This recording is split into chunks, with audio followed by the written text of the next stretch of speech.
Part 3. Defending the Sabbath. The Holy Spirit appeared on Pentecost, making Sunday the new day of observance. Did you ever wonder what day of the week it was on Pentecost? Do you know what day of the week it was? It just happened to be Sunday. It just happened to be Sunday. According to Leviticus 23:16, the Feast of Weeks, Pentecost, was designated to dedicate the first fruits of the harvest of wheat. That would be May, June. It is called Pentecost, Penta meaning 5, because it occurred 50 days after the Sabbath preceding the Feast of First Fruits. So you have a Sabbath plus 50 days. Simple calculation. A Sabbath plus 7 Sabbaths, 49 would fall on a Sabbath, right? So 50 would be the first day of the next week. It's Sunday again. Pentecost happens on a Sunday. As unique as this is, all these references are short of commanding us to observe the first day of the week as if it had some special sort of Mosaic significance. Who showed up on the first day also? Well, the Holy Spirit himself. In Leviticus chapter 23, verses 15 through 16, we read this: "You shall count 7 full weeks from the day after the Sabbath, from the day that you brought the sheaf of the wave offering, and you shall count 50 days to the day after the 7th Sabbath, and then you shall present grain offering and new grain to the Lord." This is regarding the Feast of Pentecost. And so, we learn in Acts chapter 2, on the day after the Sabbath, the first day of the week, it was the Holy Spirit who arrived, and what were the apostles doing? They were already gathered together.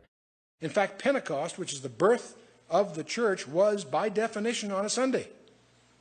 So those are the arguments made to why we practice on Sunday. I'm not knocking it, don't misunderstand me, but I think there's a mistake to assume that Sunday replaces Shabbat. They're two different things. And we choose, appropriately, to honor the Lord's resurrection by celebrating Sunday. No problem with that, not disparaging it. But there's a bridge that the church has crossed that you cannot find scriptural support for, that somehow Sunday replaced Shabbat. Is Pentecost on Sunday? You shall count 7 full weeks from the day after the Sabbath, from the day that you brought the sheaf of the wave offering. You shall count 50 days to the day after the 7th Sabbath.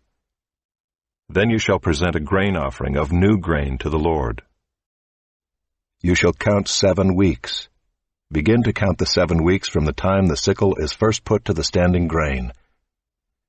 Then you shall keep the Feast of Weeks to the Lord your God with the tribute of a freewill offering from your hand, which you shall give as the Lord your God blesses you. Wycliffe Bible Commentary.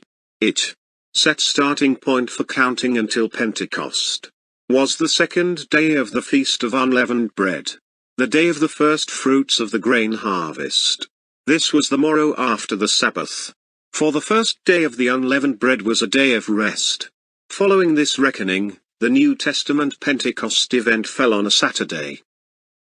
Pentecost was not on Sunday, ladies and gentlemen. The history records tell us otherwise. We go back to this. We go back to the writings of Josephus, the first century Jewish historian. It says, "But on the second day of unleavened bread, which is the 16th of the month." So you have to know about the first century feast days, is that the 14th is when Passover meal was. The very next day was the 15th, okay? The 15th is the first day of unleavened bread, which is a high Shabbat on the Hebrew calendar. The 16th is the day that they started counting for the feast of Shavuot, or in Greek, Pentecost. If you count 50 days from the 16th, it is not on a Sunday. It can be on any day. It is only the Christian church, mainly, and some sects in Messianic circles that believe that the Shavuot, or the Feast of Pentecost, was on Sunday. Even in the Aramaic versions of Targum Onkelos, on Leviticus 23:15, the very scriptures that are used to tell us when that happens.